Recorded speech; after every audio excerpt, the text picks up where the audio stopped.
Ceci étant, je vous propose de commencer tout de suite par le point majeur, comme chaque année de ce Conseil de cette période, c'est le budget primitif. Nous avons eu un débat d'orientation budgétaire important lors de la séance du 7 mars.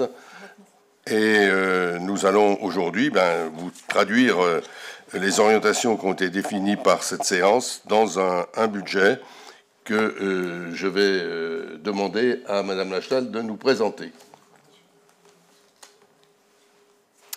Merci, Monsieur le maire. Bonsoir à toutes et tous. C'est vrai que nous sommes sur un rendez-vous important, comme vous le dites, le deuxième de cette année. Nous avons eu ce débat d'orientation budgétaire qui a été très fructueux, très intéressant, qui nous a permis d'aborder évidemment tous les indicateurs financiers favorables de la ville, avec un contexte, une remise en situation par rapport au contexte local, mais également qui a évoqué les perspectives d'évolution tant en fonctionnement qu'en investissement. La commission ressources s'est tenue dernièrement afin d'examiner les différentes sections et d'échanger sur la construction du budget. Le budget, donc primitif, comme le disait Monsieur le maire, qui va concerner autant le budget de la ville que les deux budgets annexes, est un acte obligatoire, ça vous le savez, puisqu'il propose les recettes et les dépenses prévues pour l'exercice annuel, et ceci tant dans la section de fonctionnement que la section d'investissement. Je sais que vous avez reçu le pli du Conseil avec l'ensemble des documents officiels. Et par ailleurs, j'insiste, je dois vous donner une information complémentaire. Vous avez reçu aussi dans ce pli ce qu'on appelle l'état des indemnités des élus de 2023, qui est à produire lors de ce budget. Et il était important, lors de ce vote, notamment de ce conseil municipal, plutôt de cette séance, et il était important que je vous en informe. Le budget a été élaboré dans un contexte, comme nous l'avions dit en DOB, qui est très marqué par l'inflation et l'envolée des coûts de l'énergie, et ceci pèse sur nos habitants évidemment. Et cela nous engage à répondre, là encore, aux besoins de nos habitants et à soutenir les transformations durables de la ville. Face à cette population qui est en évolution et la nécessité d'apporter, comme d'habitude, des réponses, mais en termes de services publics accessibles à tous et de qualité, notre budget a été construit pour porter nos actions publiques annuelles, mais aussi dans l'objectif de continuer à préserver la solidité de nos finances publiques et de garantir l'avenir. Nous allons passer donc à une présentation préparée par les services, par M. Bosson et ses services. Je voulais quand même mentionner le fait que nous sommes, vous le savez, aujourd'hui, nous sommes passés à la M57, qui a beaucoup influencé l'organisation des chapitres et qui en a supprimé, fait des évolutions. Et je tenais à remercier les services pour justement l'adaptation. Les comparaisons sont plus compliquées parce qu'on est passé à cette M57, sont plus compliquées avec le budget 2023. Pour autant, je remercie les services d'avoir établi tous ces éléments. La présentation générale que vous voyez sous vos yeux, présentation générale du budget primitif 2024, nous sommes sur une section de fonctionnement qui s'élève à 61 222 000 et une section d'investissement à 31 807 000, soit un total de budget qui atteint les 93 029 000, ce qui est un montant important, qui est un budget de poids. Si nous abordons la section de fonctionnement, et plus particulièrement les dépenses de fonctionnement, nous avons des dépenses de fonctionnement qui s'élèvent, comme on vient de le dire, à 61 227 170 et des dépenses réelles plus particulièrement à 54 616 830.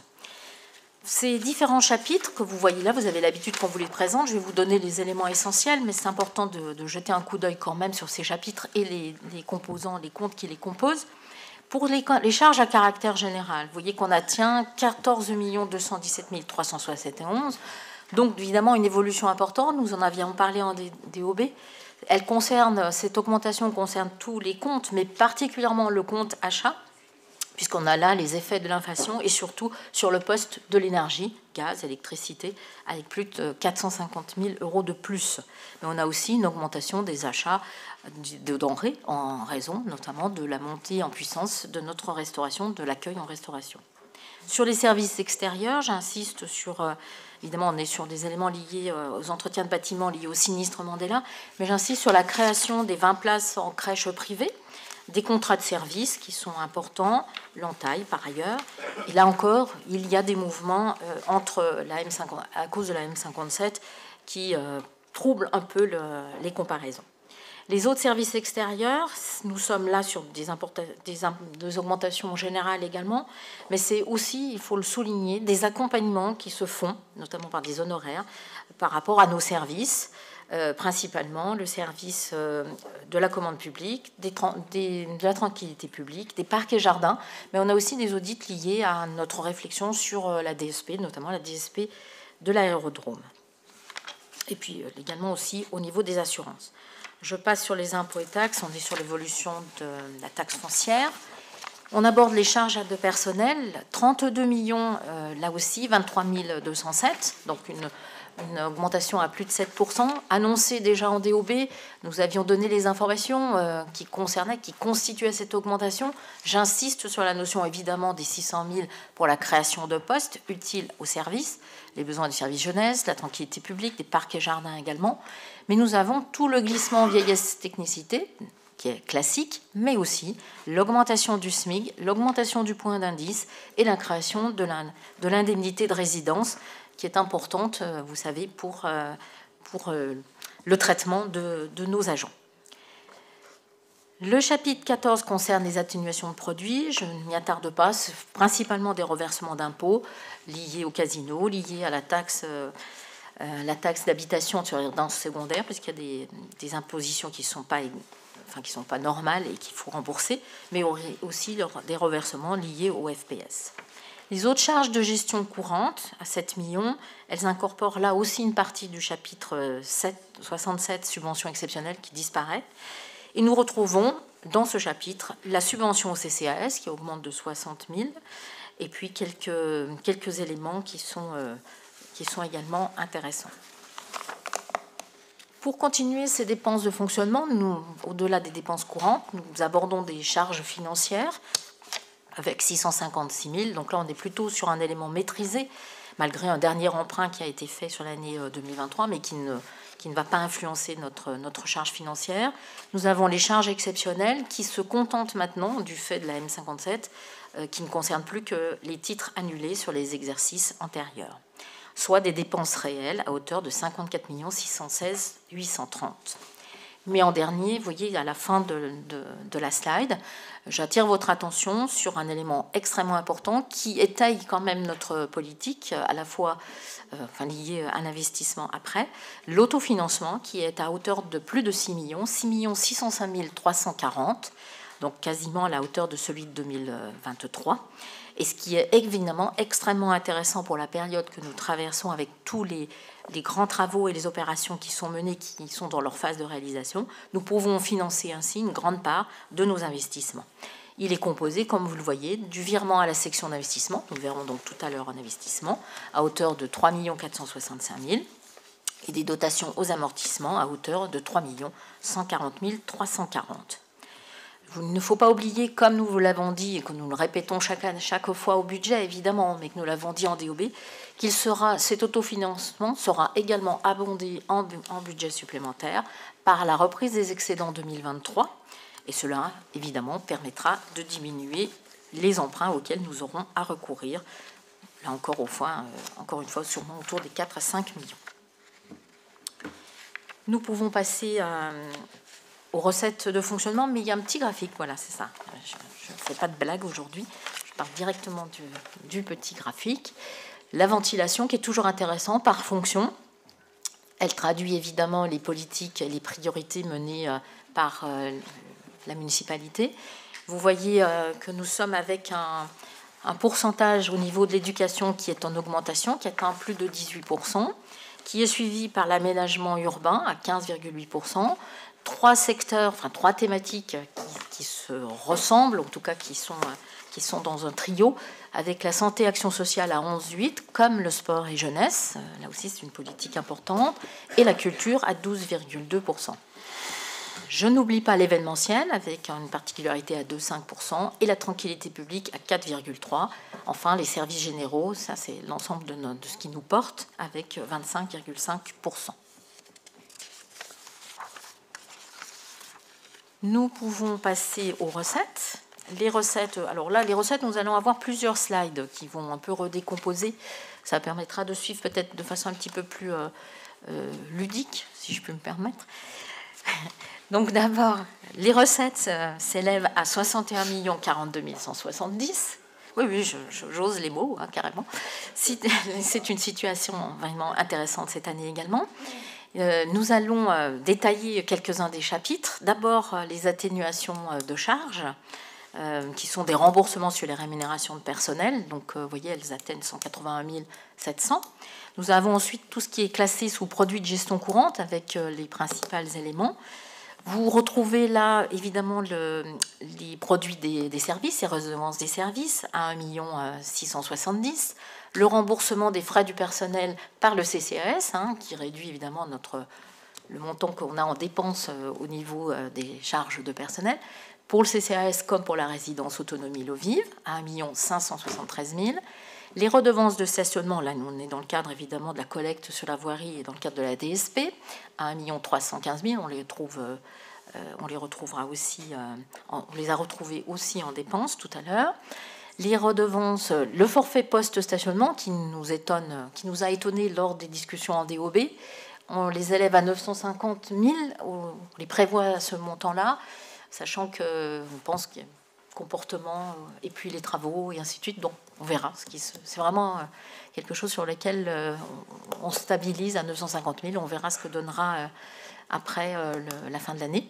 Les redevances à caractère culturel à 900 000. Et enfin, les redevances d'occupation du domaine public à 741 500, avec une légère baisse en lien notamment avec l'exonération que nous portons cette année pour les terrasses, enfin tous les lieux publics qui sont exploités par les commerçants et qui sont touchés par le parcours des travaux. Donc ça, c'est un élément qui est à noter pour soutenir les commerçants. On va le voir après. Et on le verra après, évidemment, je n'en dis pas plus. En ce qui concerne les impôts et taxes, nous retrouvons sur ce chapitre 73 l'attribution compensation de l'agglomération à 1 625 000. Et puis là, on trouve quelque chose qui n'existait pas jusqu'alors, qui est une création de la M57, qui est ce chapitre 731 que vous voyez sous le nom de fiscalité locale, où nous retrouvons nos différents impôts. Donc les impôts locaux d'abord avec 24 368 909. On va faire un petit focus tout à l'heure dessus. Tout de suite, d'accord, allez, voilà. Très bien, je vous ai dit que ce serait ludique aujourd'hui. Donc les évolutions des produits d'imposition que vous retrouvez là, évidemment vous voyez l'évolution entre le produit notifié 2023 et le produit attendu 2024. J'attire votre attention sur le fait que nous sommes vraiment sur une augmentation sur ce produit attendu 2024 qui est dû en partie à l'augmentation en grande partie de la valeur locative définie par la loi de finances par rapport à l'inflation qui est à plus de 3,90, mais également aussi sur l'évolution physique des bases. Je vous souligne le fait que les taux n'ont pas bougé cette année, vous le voyez, vous pouvez le constater. Et nous sommes donc sur un produit qui est noté à 24 368 909, pour le foncier bâti à 20 623 644, pour la THRS à 882 375, le foncier non bâti, bon, c'est quand même un produit, 21 923. Toujours le coefficient caractère qui est la compensation de la disparition de la taxe d'habitation par l'État, 2 336 579. Et puis la majoration de la taxe sur les résidences secondaires qui nous rapporte 504 388. Voilà, ce sont des choses qui sont importantes à signaler. Merci. On revient sur la fiscalité locale. Nous retrouvons le prélèvement sur les produits des jeux du casino à plus de 3 400 000. Vous savez que des travaux sont encore en cours, donc on verra aussi dans l'année comment évolue ce prélèvement.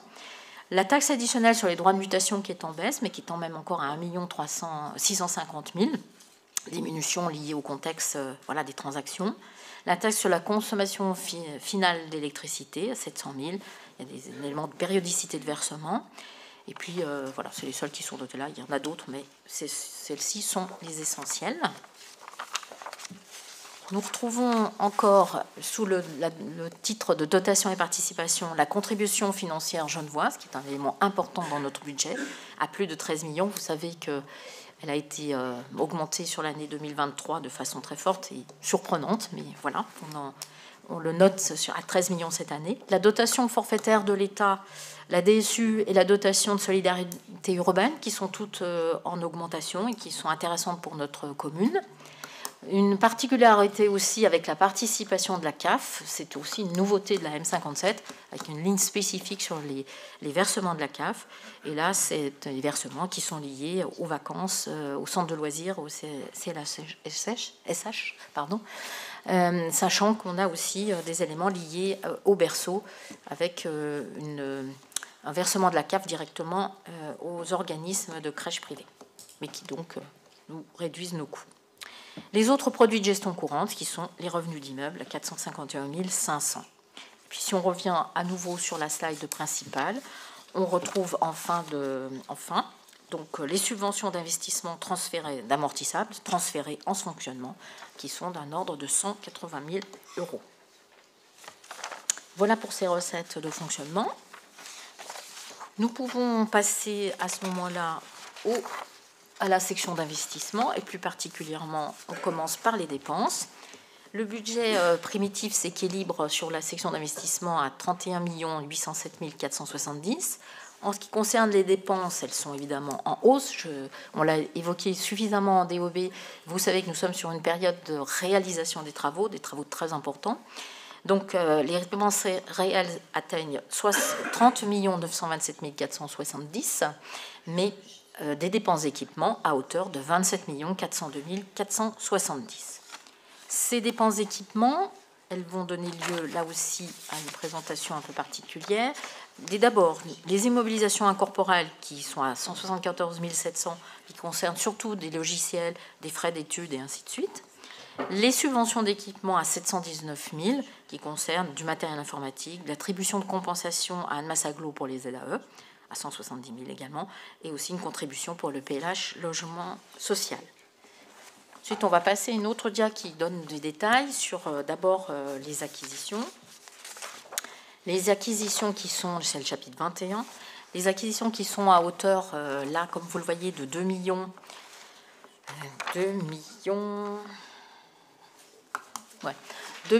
199 600. Je cherchais le chiffre global sur la totalité, mais je vais passer par rubrique.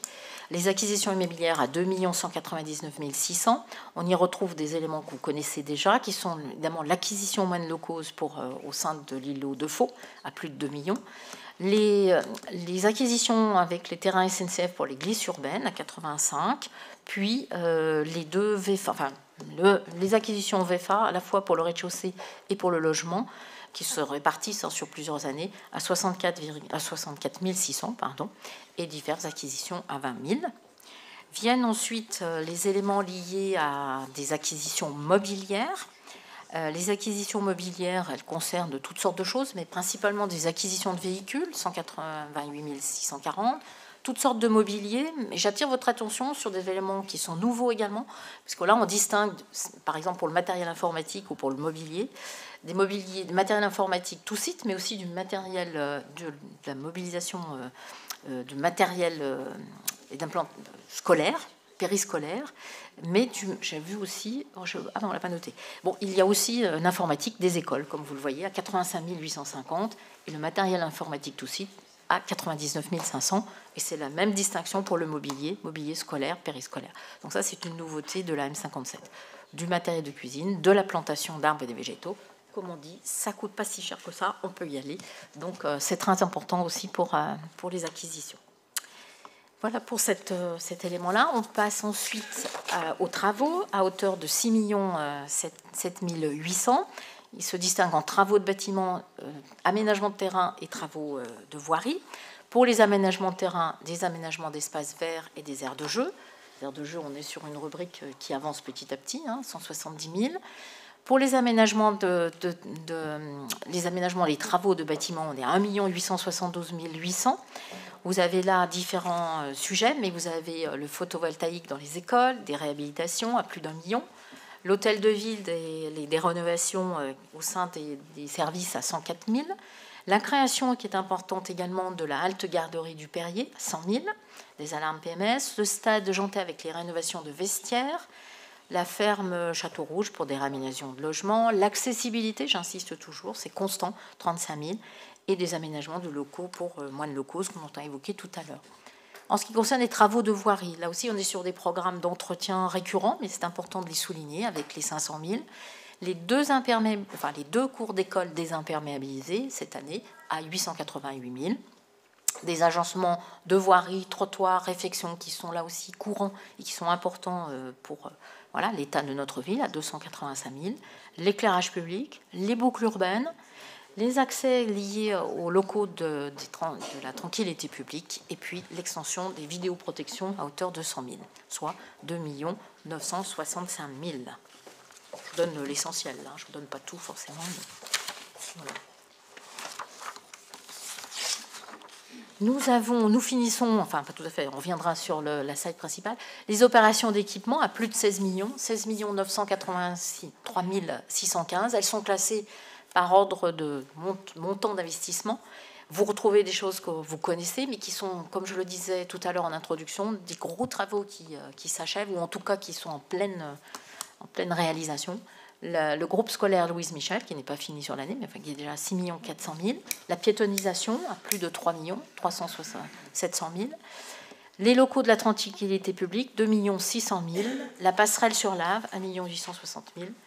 PRU Château-Rouge, 917 000. Parc du Brouat, 885 000. Maison des Mémoires, c'est un commencement, 400 000. Château-Rouge sur des éléments de matériel, on rajoute dans le cadre de la DSP, 121 615.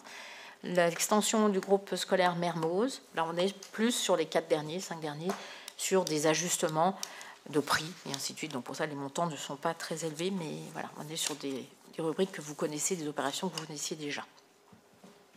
Voilà pour ces opérations. Si nous revenons, nous n'avons pas tout à fait terminé la slide, donc nous avons maintenant les dépenses financières en bas de la slide, avec la taxe d'aménagement pour Annemasse Agglo, de reversement de 150 000, les emprunts, remboursement de la dette en capital, les autres immobilisations financières, qui sont le remboursement EPF en capital, là aussi à 565, les opérations pour compte de tiers, nous retrouvons aussi en recette tout à l'heure, qui concerne plus particulièrement les travaux de la passerelle. Et enfin, en dépenses d'ordre, à la fin, vous avez le transfert des subventions amortissables, tout à l'heure, de 180 000, nous avons vu, et les opérations patrimoniales, qui sont des avances forfaitaires pour les entreprises, à 700 000.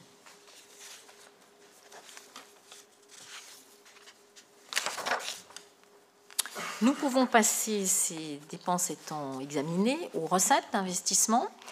Donc, nous sommes là sur des montants à 31 807 470 au total, si on prend la totalité. Mais si on s'intéresse aux recettes d'équipement, nous sommes sur un montant de 19 372 080, donc des recettes réelles à 24 502 130. Les recettes d'équipement sont composées des subventions d'investissement à 4 540 914. Ça concerne les amendes de police, les différentes subventions de l'État dans les différentes opérations que j'ai évoquées précédemment. L'État, la région, le département, le casino aussi, notamment pour la passerelle, la CAF. Vous avez ça sur les documents officiels, je ne vais pas y revenir forcément, mais ça concerne Mandela, l'aménagement de Mille-Racines, les jardins partagés, les jardins de Chablais-Parc, la maison des mémoires, et pour les opérations, la maison de santé, le groupe scolaire Louise Michel, les locaux de la tranquillité publique, la piétonisation, le gymnase des Hutins et la passerelle. Je ne reviens pas dessus, vous les aviez déjà vus tout à l'heure.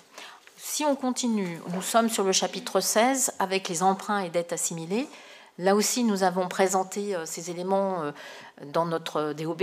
Des indicateurs et la taille de notre autofinancement nous permet de faire face à beaucoup de dépenses d'investissement, mais nous avons quand même besoin, sans dégrader notre situation financière, de faire appel à de nouveaux emprunts.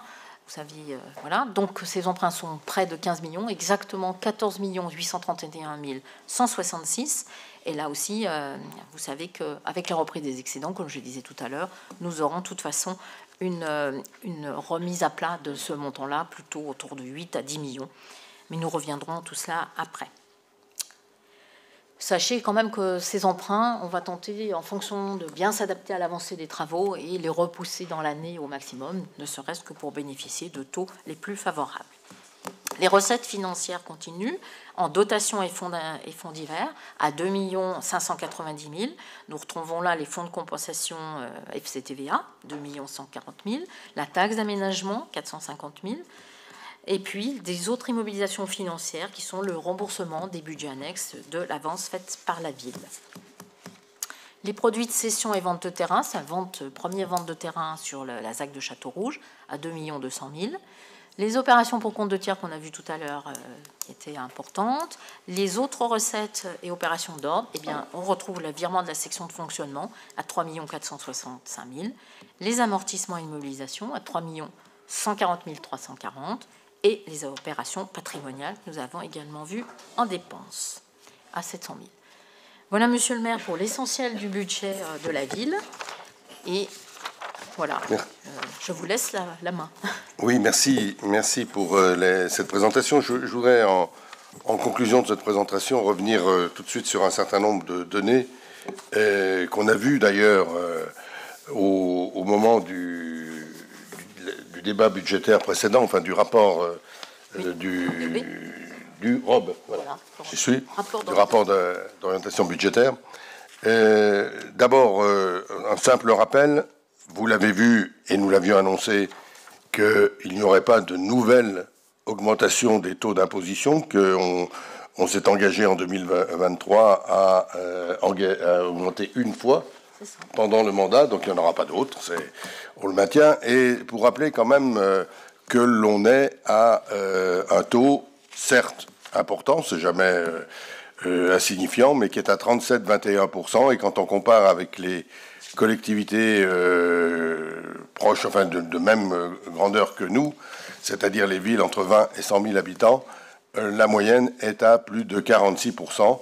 C'est pas pour dire qu'on a une marge, mais pour dire qu'on se situe de manière raisonnée et raisonnable dans le cadre des impôts qui sont mis en place. D'ailleurs, c'est souvent une question qu'on nous pose. Si on est à ce niveau-là, c'est aussi parce qu'on bénéficie d'autres sources, et notamment de la CFG, on en a parlé. Sinon, on serait sans doute bien au-dessus pour avoir les mêmes capacités de financement et de dépenses. Je voudrais souligner tout de suite que si on arrive à un budget qui est finalement un budget record, 93 millions entre le fonctionnement et l'investissement, c'est la somme la plus importante qu'on ait eue depuis... on a dépassé les 90 millions. C'était quelque chose qui était... C'était pas un plafond de verre, mais ça montre aussi que nous avons su faire face régulièrement et anticiper les capacités d'investissement de notre ville. Je regarde là, et vous le savez bien, hein, c'est l'autofinancement est quelque chose d'important, parce que c'est ce qui va nous permettre, je vous le rappelle, l'autofinancement, c'est ce que l'on prend, ce qui nous reste dans le fonctionnement, une fois qu'on a fait toutes nos dépenses de fonctionnement et toutes les recettes, et que l'on transfère pour l'investissement et qui nous permet notamment de réaliser, mais aussi d'emprunter et d'avoir un fonctionnement dynamique. L'autofinancement prévisionnel, aujourd'hui, vous le voyez en rose, hein, vous avez celui de 2023, c'est l'autofinancement du BP plus le BS. En 2024, on a un autofinancement qui, pour le BP, est celui qui est situé par la colonne bleue. Et on sait qu'avec les reprises d'excédents, on pourra aller jusqu'à environ 11 millions. Donc on a un autofinancement extrêmement important, ce qui nous permet, on va le voir dans un instant, on le voit tout de suite d'ailleurs, un effort important d'équipement. Je vous rappelle la situation, la moyenne. Vous vous rappelez que quand on a commencé ce mandat, dans le plan de dépenses et de financement, on avait annoncé, dans notre PPI, on avait annoncé en gros 20 millions par an de capacité. On avait jugé qu'il nous fallait 20 millions par an d'investissement pour répondre aux besoins nécessaires et au plan global d'investissement de la ville. Vous voyez que sur la période, alors ça prend une partie du mandat précédent là, hein, puisque le mandat a commencé en 2020, on peut compter 2021, puisque le budget 2020, il est réalisé sur l'ancien mandat. on voit là qu'on a une moyenne en gros, proche de ce qu'on avait imaginé, de 20 millions. On est à 21 millions de moyenne d'équipement, ce qui est un élément important, tout en, grâce à notre taux de financement correct, tout en ayant un recours à l'emprunt raisonné, pour le moins. Vous voyez, l'emprunt, là, il est en rouge. Il y a celui qu'on prévoit, puis il y a celui qu'on réalise, une fois les excédents repris, etc. Et on est à un emprunt qui va tourner autour de 4 millions pour les années précédentes et qui va tourner autour de 10 millions, sans doute un peu moins, vers 8 millions, une fois qu'on a repris les excédents au moment du budget supplémentaire. Donc tout ça nous montre qu'on a de fait, et ça me semble important de le redire, qu'on n'a jamais agi dans une situation de panique, pour reprendre un mot que j'ai entendu dans le conseil précédent, mais bien dans une situation, dans un prévisionnel qu'on a anticipé en permanence. Et je veux dire que le travail réalisé par nos services et la volonté politique de l'équipe municipale est marqué là par cette gestion très offensive, mais raisonnée du budget de la ville. Si on voit nos capacités d'investissement pour la suite, parce qu'on pourrait dire, oui, mais si vous avez tout dépensé, qu'est-ce qu'on fera après? Eh bien, là aussi, on a anticipé. Ça fait partie des décisions que l'on a prises. Et en incluant 2024, en incluant donc le budget que l'on va vous proposer au vote, mais en prévoyant pour 2025 et 2026, on se rend compte qu'on a une capacité encore d'investissement qui est estimée à plus de 73 millions d'euros, 73 millions d'euros sur cette période, qui va nous permettre de réaliser, de terminer notre PPI, notre projet pluriannuel d'investissement, et bien d'arriver au bout de ce que l'on voulait faire sur ce mandat, sans mettre les finances de la ville à plat. Et aussi, on l'a souvent entendu, et vous avez raison, ceux qui ont pu le dire, que investir c'est bien, mais quand on investit, il y a du fonctionnement qui suit. Et on l'a également intégré dans la capacité d'anticipation que l'on a eue.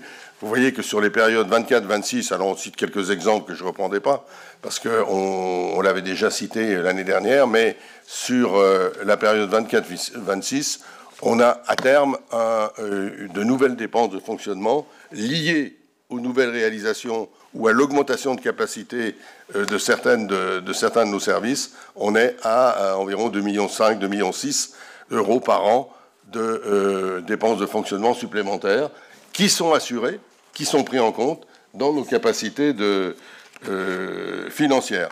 Voilà, je voulais simplement rappeler ces éléments de manière très simple pour vous dire que le budget que nous vous proposons est un budget ambitieux, puisqu'on est à un chiffre jamais atteint, mais aussi réaliste en fonction des moyens que nous nous sommes donnés, et que les finances de la ville sont saines.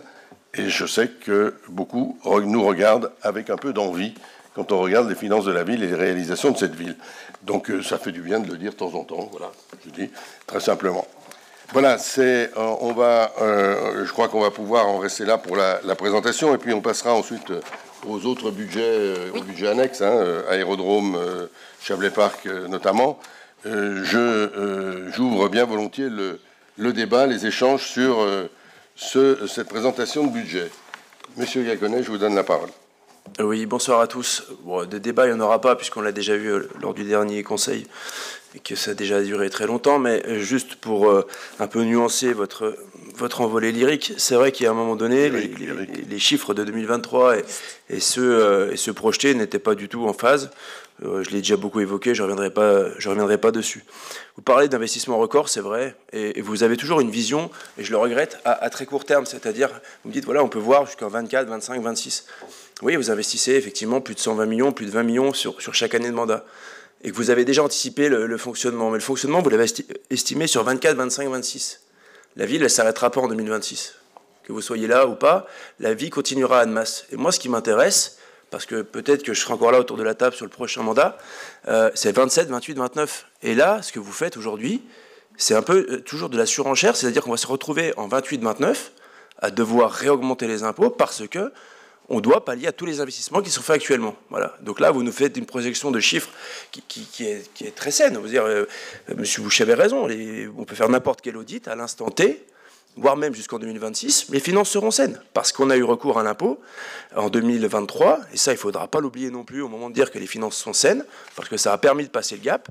Mais ce qui va se passer, c'est que les recettes de fonctionnement en 28-29 vont faire un effet ciseau par rapport aux dépenses. Et on reviendra, qui que ce soit qui sera à la place du monsieur le maire, sera contraint à augmenter les impôts. Voilà, c'est un éternel recommencement, de mandat en mandat, c'est-à-dire qu'on clôt un mandat, on est fier d'avoir des gestions saines en n'ayant recours qu'une fois dans le mandat à l'impôt. Mais au final, c'est un éternel recommencement. Et je voyais que Cluse, par exemple, qui a augmenté les impôts cette année, l'avait fait une seule fois en 25 ans, par exemple. Voilà, alors peut-être que Cluse a eu peut-être du retard à l'allumage dans ses projets, dans son développement, ou je ne sais quoi.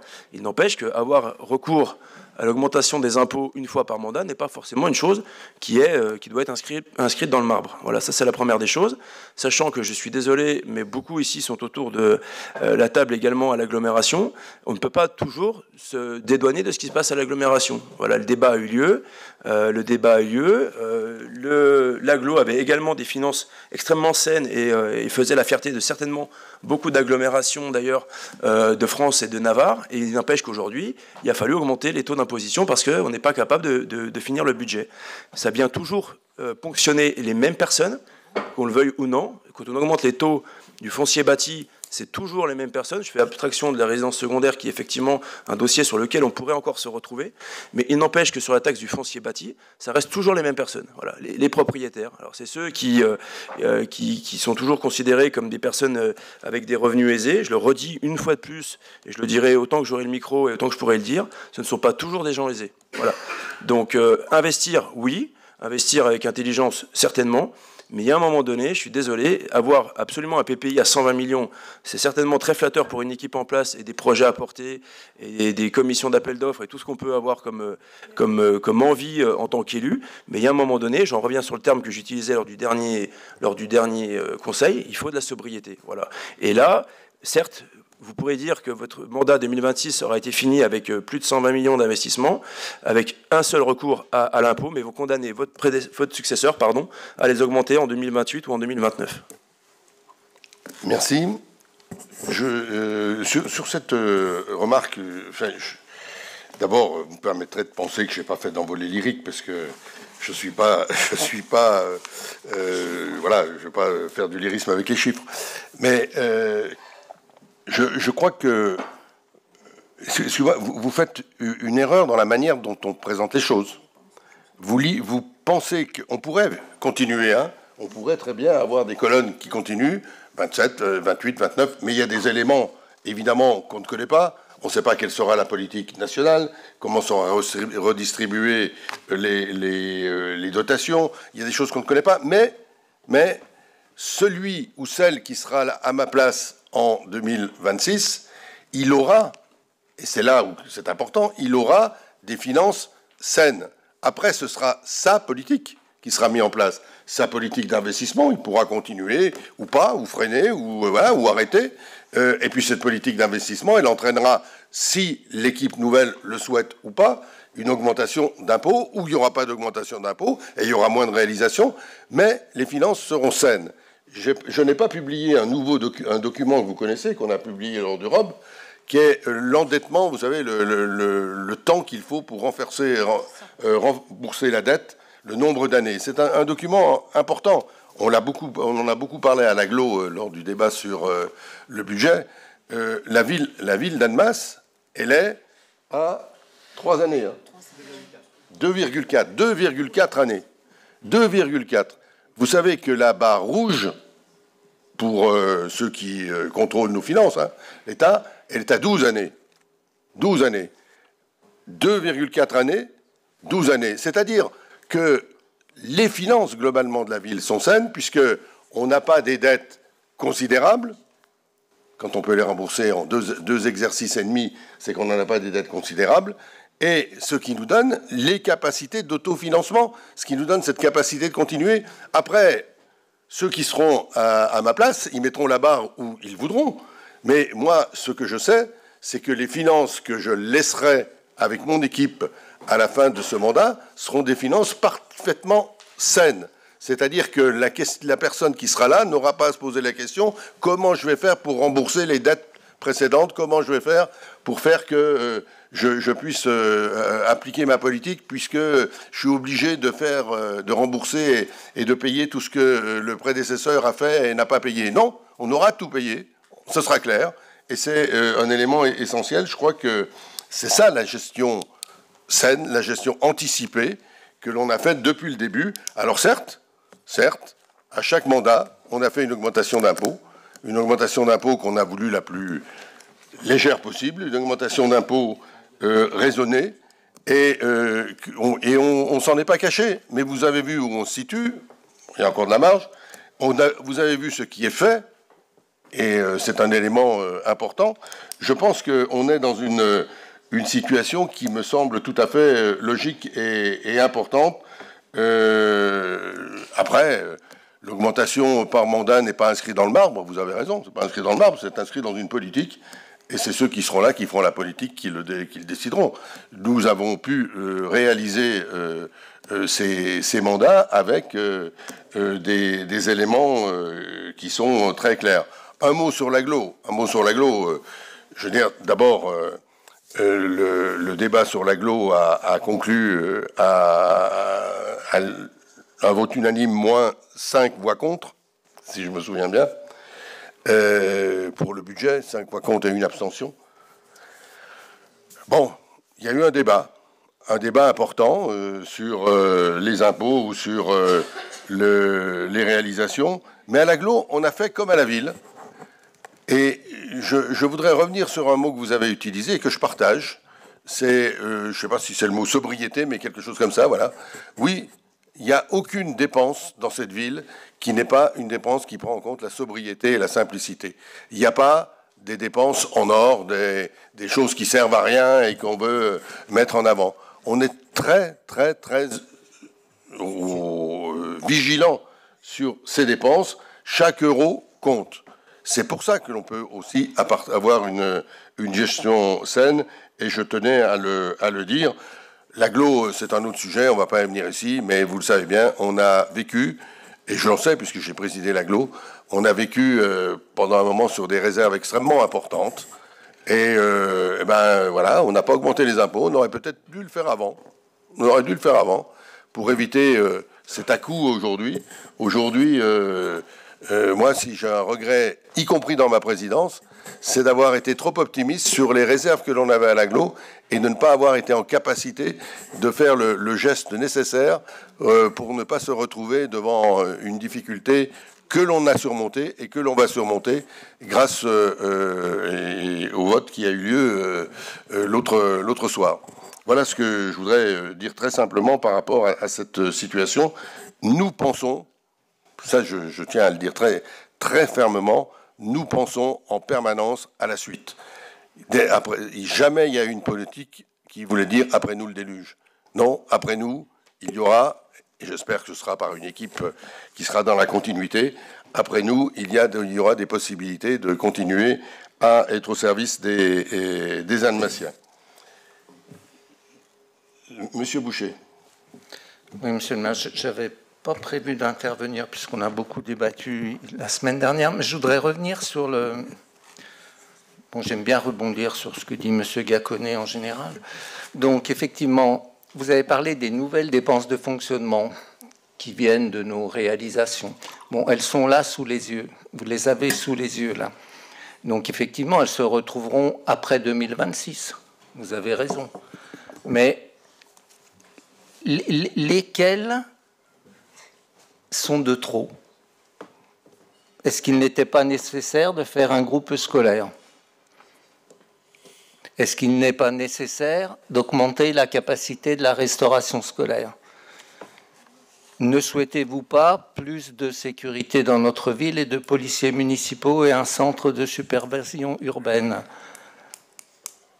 Ne souhaitez-vous pas que nos espaces verts et notre voirie soient plus propres, bien entretenus? Ne souhaitez-vous pas que notre nombre de places de crèche, et quelquefois ça a été dénoncé par les oppositions comme étant insuffisante, n'augmente par 20 places que l'on achète en structure privée et la création d'une crèche nouvelle dans Louise Michel? Et ne souhaitez-vous pas que nos agents vivent un peu mieux dans cette région extrêmement chère où les gens qui sont payés en euros et particulièrement dans la fonction publique ont bien du mal à vivre? Les voilà, ces nouvelles dépenses de fonctionnement que vous avez. Elles sont pas cachées, elles sont sous les yeux. Je pense très sincèrement qu'il n'y en a aucune que vous pouvez rayer d'un coup de crayon comme ça. Voilà, donc notre ville se développe, elle a des ressources qui naturellement se développent aussi, hein, puisque si on est plus nombreux dans la ville, on a aussi plus de recettes, on a aussi plus de dépenses. Et je pense que ces nouvelles dépenses de fonctionnement qui sont là et qui se retrouveront dans le mandat prochain pour ceux qui seront autour de la table, on les a sous les yeux ici. Il y a des réalisations qui créent plus de fonctionnement que d'autres. Si on travaille sur un bâtiment, sur l'espace public, et nos réalisations de ce mandat sont beaucoup quand même sur les espaces publics, en plus du groupe scolaire Louise Michel. Or, il y a effectivement du fonctionnement d'entretien, et notamment sur les espaces verts avec la végétalisation, mais je dirais que c'est raisonnable d'un point de vue rapport investissement-fonctionnement. Et puis je rappelle que tous les investissements qui sont faits dans une ville sont comme pour toutes les autres entreprises, les investissements de toutes les autres entreprises, ça fait marcher l'économie d'un pays, d'une région et l'économie locale aussi. C'est pas de l'argent qui est jeté en l'air, c'est de l'argent qui est utile pour l'économie et utile pour les gens qui vivent sur le territoire. Voilà, mais enfin, si vous voulez reprendre la parole pour me dire lequel de cette ligne-là vous rayez d'un coup de crayon si vous êtes maire la prochaine fois, je suis prêt à vous écouter. Monsieur Abicher. Oui, moi je voulais dire que non seulement on a des finances saines, mais ce qui me semble très important, c'est qu'on a réalisé à peu près tout ce à quoi on s'est engagé dans ce mandat. Et nos électeurs nous ont élus pour ce mandat-là avec un certain nombre de projets ambitieux et qu'on est en train de finir de réaliser. Donc non seulement on a réalisé ce à quoi on s'est engagé, mais en plus avec des finances saines. Et bien sûr, après il y aura un autre débat et une autre élection, mais pour cette élection-là, je pense qu'il n'y a pas de surprise quelque part, hein. On a exactement fait ce qu'on annonce et on avait aussi annoncé qu'on le financerait d'une certaine manière et qu'on aurait des finances le plus saines possible à la fin du mandat. Et on est bien parti pour cela. Merci, M. Iaconet. Oui, c'est très intéressant ce que vient de dire M. Abichard, parce que c'est vrai que je suis assez d'accord sur le fait de dire finalement on fait rêver les gens avec un programme, et je rejoins ce qu'avait dit aussi Michel Boucher lors du dernier conseil par rapport à notre programme à nous, Génération de masse, que j'ai repris aussi également, et là où je me suis dit, c'est pour ça que je le dis, on est dans une course à l'échalote finalement. Parce que si on dit la vérité en disant bah voilà, vous aurez peut-être un peu moins, mais on vous promet de pas augmenter les impôts, vous n'êtes pas élu, voilà. Si on promet beaucoup en disant bah voilà, vous aurez ci, vous aurez ça, finalement vous serez élu mais vous récupérez plus d'impôts. Voilà, donc c'est un peu la course à l'échalote en permanence. Et c'est vrai que si demain j'avais à refaire un programme, peut-être qu'en toute transparence, et je l'avoue, je l'annonce peut-être ici, il serait nettement plus sobre que mon précédent. Ceci étant, par rapport à sur les 74 actions. Bah, si, il y en a que vous avez reprises à fortiori, donc c'est qu'elles étaient très bonnes pour vous également. Mais pour autant, il n'empêche que certaines, peut-être, n'étaient plus dans l'air du temps et surtout dans l'air de la sobriété.